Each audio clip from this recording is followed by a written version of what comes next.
Hay say the forest was never meant for man. Some places belong to older things, things that watch, things that wait, and once they see you, they never forget.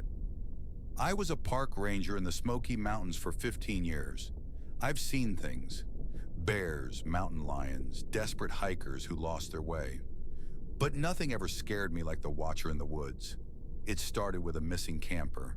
A young woman, Olivia Hartley, vanished from her tent in the middle of the night. No signs of a struggle, no tracks leading away, just her belongings left behind, as if she had walked out barefoot into the dark. We combed the forest for 3 days, calling her name, following any trace we could find. On the 4th day, we found her, or what was left of her. She was sitting at the base of an old oak, head tilted up, eyes wide open. The expression on her face, it wasn't fear.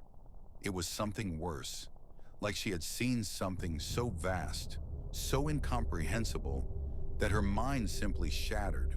Her skin was cold, but there were no signs of exposure, no wounds, just the way her lips were parted, like she had been whispering something when she died. Then we saw the trees. They weren't right. The bark was carved, not by knives, not by animals, but something else. Deep, jagged symbols, spirals, and lines that seemed to twist if you looked at them too long. I ran my fingers over one, and I swear I felt it move beneath my touch, like the wood itself was breathing. That night I dreamed of Olivia. She stood at the foot of my bed, lips moving, but no sound came out. Her eyes were black, hollow, endless. When I woke up, my radio was hissing static. Then beneath it, a voice. "Don't look." The search ended the next day. The official report said hypothermia. But I know better. Something took her. Something watched her. And now it was watching me. I started seeing it in the woods. A shape just beyond the trees, where the light never fully reached. Sometimes it was tall, impossibly tall, its head bent beneath the branches. Other times it was smaller, crouching low, its fingers dragging through the leaves. Never moving, never blinking. Just watching. I tried to tell myself it was my mind playing tricks. Stress, exhaustion. But then the others started seeing it too. One by one, the rangers quit. They left without saying why, without even packing up their cabins. It was like they had glimpsed something in the dark that had broken them. I held on longer than most, too stubborn, too afraid to admit I was afraid.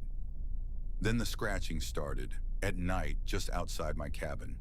A slow, deliberate sound, nails against wood. I stopped sleeping. I stopped leaving after sundown. And still, it watched. The night I left, I woke to the sound of my door creaking open. Not the wind, not an animal. Something was inside. I didn't move, didn't breathe. The floorboards groaned as it stepped closer. My breath hitched as I felt something brush against my blankets, as if tracing the outline of my body beneath. Then in the silence, a whisper, "I see you." I ran. Out into the woods, through the trees, not caring where I ended up. I didn't stop until I saw the lights of a town miles away. I never went back. They'll tell you the Smoky Mountains are beautiful, peaceful, but if you ever find yourself there, alone, and the woods fall silent, leave, because it sees you, and once it has seen you, it never forgets.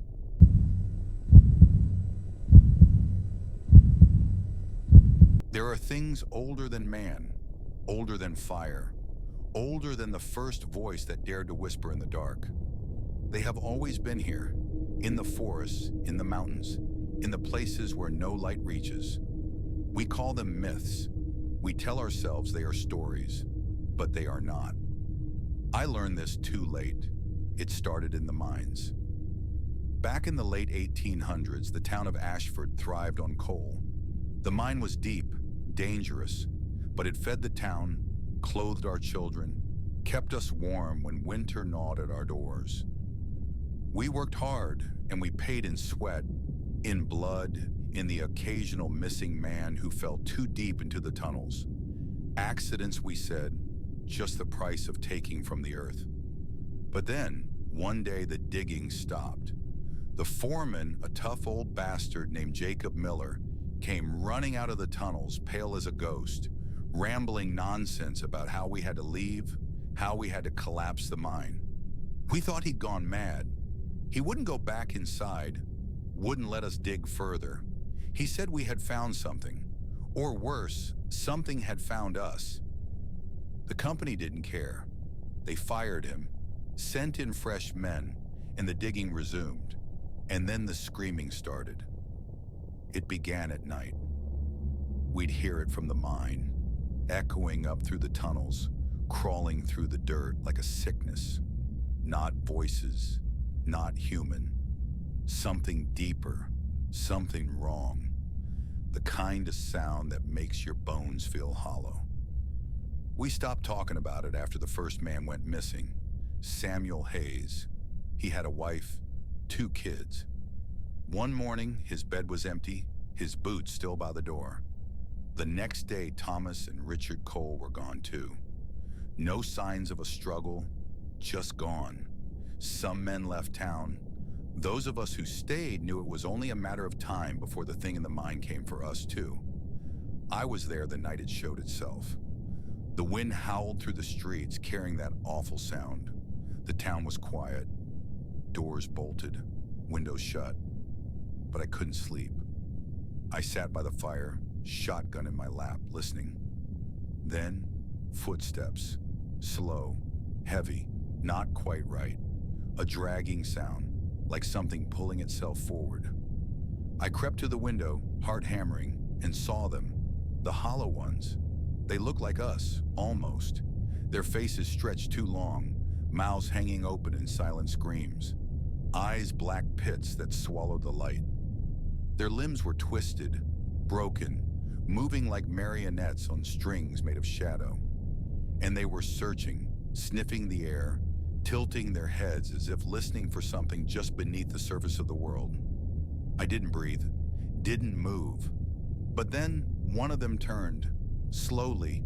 Its head jerked to the side, too fast, too sharp, and it looked right at me. It grinned. And then they came. The door splintered like paper.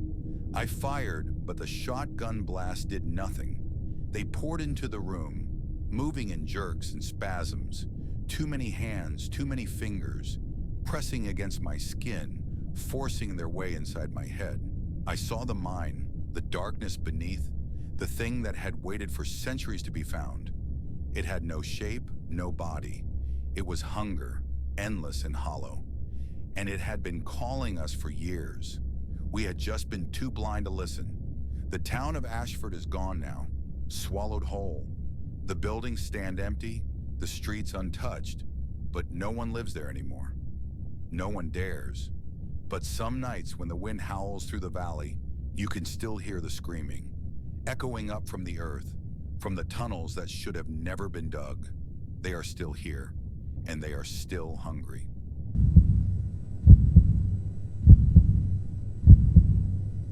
They say there are things in the woods that no man should ever see, things that hunger, that watch, that whisper. I didn't believe it, not when I was young and foolish, not when I thought the old tales were just that. Stories meant to scare children, but I know better now. It started with the snow. The winter of 1935 was the harshest in living memory. The blizzards came early, sealing off the small logging town of Black Hollow from the rest of the world. Supplies ran low, and so did hope. Men whispered in the saloon, speaking in hushed voices of the hunger gnawing at their bellies, of desperate measures. Then people started vanishing. At first, we thought it was the cold. Snowstorms could swallow a man whole, bury him under a white shroud before he could even scream. But then we started finding the bodies, what was left of them, limbs gnawed to the bone, rib cages torn open as if by some ravenous beast. And always the prints in the snow, Human, but wrong. Too long, the toes too sharp, pressed deep as if something impossibly heavy had passed through. I was young then, working as a trapper in those woods. I'd heard the stories from the old Ojibwe man who lived on the outskirts, stories of the Wendigo, a spirit of hunger, he said, that could drive a man mad with the need to consume, a creature that grew with every meal, its hunger never sated. I laughed at him then. I don't laugh anymore. The night it came for me, I remember the wind howling like a wounded thing. I was in my cabin, fire burning low, when I heard the whisper. Not the wind, not the creak of old wood, but a voice, thin, reedy, calling my name. Daniel, it sighed from just beyond the door. I knew better than to answer. I reached for my rifle, stepping back, heart pounding. The whisper came again, closer now, and I swore I could see the shadows outside shifting, something moving just beyond the frost-laced window. Then a knock, soft, almost polite, 3 slow raps against the wood, and then the voice, too familiar, too wrong. Danny, let me in. It's your brother. My brother had died 3 years before, lost in a hunting accident. They never found his body, only his rifle, snapped clean in 2.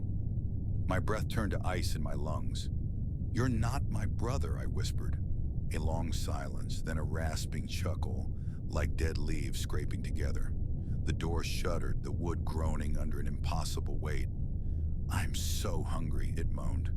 The smell hit me then. Rot, blood, the stench of something long dead, but still moving. I did the only thing I could. I ran. Bursting through the back door, I plunged into the snow, heart hammering. The forest was dark, endless, but I knew those woods. I could navigate them blind. Behind me, the cabin door shattered. A scream, high and human, tore through the night, and I heard it coming after me. I didn't look back. Branches whipped my face. Snow swallowed my boots, but I ran. And then I saw it. Tall as a tree, its skin stretched tight over bones that jutted like broken branches. Its eyes, God help me, those eyes, burned like dying embers, hollow and endless. Its mouth too wide, too full of jagged yellow teeth, curled into something like a grin. The Wendigo. It reached for me, fingers too long, tipped with blackened claws, and I knew I was going to die. Then a gunshot. The old Ojibwe man stood at the edge of the trees, rifle smoking.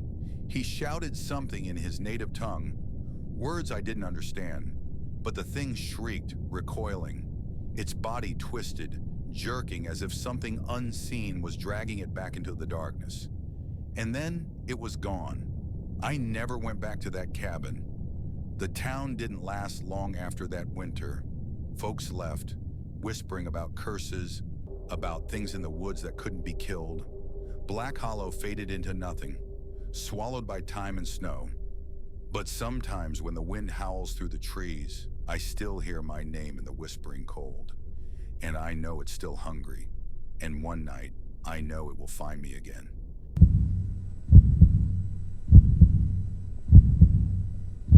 There is something in the mirror. I do not mean the reflection. I mean something else. Something behind the glass, beneath the silvered surface, watching, waiting. It wears my face, but it is not me. I first saw it when I was a child, a fleeting glimpse as I brushed my teeth, a shadow where none should have been. My parents told me it was my imagination, but I knew better. It was always there, just beyond the glass, mimicking me, studying me. The older I got, the bolder it became. It moved when I did not, a blink when my eyes were open, a twitch of the lip that was not mine. At first, I thought it was a trick of the light, a quirk of tired eyes, but deep down, I knew. One night when I was 17, I tested it.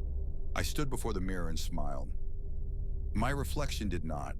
The grin faded from my face, but the thing in the glass held on to it, stretching too wide, too sharp. My breath hitched, my pulse pounded in my ears. Slowly, so slowly, its head began to tilt, farther, farther, until I heard a sound like snapping twigs. I smashed the mirror that night, but breaking the glass did not break it. It did not free me. For years, I avoided mirrors. No reflections, no glass, no windows at night. But it did not matter. I could feel it always, a shadow at the edge of my vision, a whisper in the dark. And then, last night, I woke to the sound of glass shifting, not breaking, moving. I turned on the light, breath caught in my throat. Across the room, my closet door was ajar. The full-length mirror inside tilted just so. And in the darkness of its reflection, something moved. It was waiting. It had been waiting. And when I looked closer, I saw what it had been doing all these years. It had learned how to leave the mirror.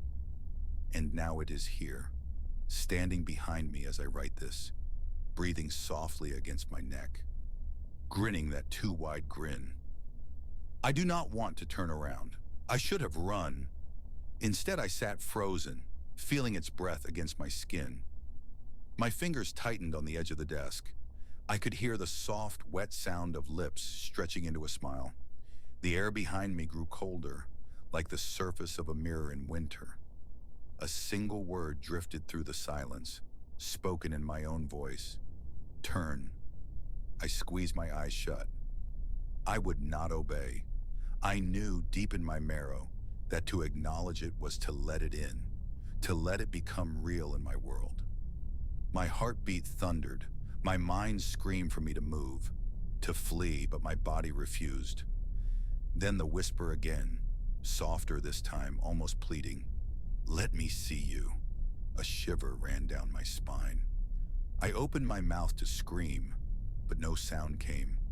The presence loomed closer, the breath against my neck now a cold caress. My chair creaked as something unseen pressed down upon it, a weight shifting, settling. The room dimmed. The light seemed weaker, distorted, as if filtered through thick glass. My vision blurred at the edges, warping as though I were looking through a window submerged in water. And then I saw it, not in the mirror, not in the reflection of my screen, in my own hands. My fingers twitched, but they were not my own. The nails had grown long, cracked at the edges. The veins beneath my skin pulsed black. My knuckles shifted, the bones flexing unnaturally. I gasped, jerking my hands away from the desk. But the moment I did, they snapped back as if held in place. It had me. I watched in horror as my own hands moved without me, clawing against the wood, fingers splaying wide before curling into grotesque shapes. My breath hitched. The thing behind me giggled. The sound was wet, thick, like something pressing against a too-thin barrier, eager to break through. The mirror rattled. Then came the scratching, soft at first like nails dragging across a window pane, but it grew louder, more frantic. It came from every reflective surface in the room. The broken shards of my old mirror, long forgotten under the bed. The black screen of my laptop, the glossy polish of my wooden desk. It was everywhere. A crack split through the closet mirror, splintering outward in a spiderweb of jagged lines. A black, inky substance seeped from the fractures, oozing like tar, writhing as though alive. A hand emerged, pale and elongated, fingers too many, nails blackened and sharp. I wanted to run. I wanted to fight, but I was already trapped. The thing in the mirror had finally stepped through. The last thing I saw before everything went dark was my own face. My real face, trapped in the reflection, screaming soundlessly, pounding against the glass as the imposter smiled with my lips and reached toward me with my stolen hands. And then the world shattered.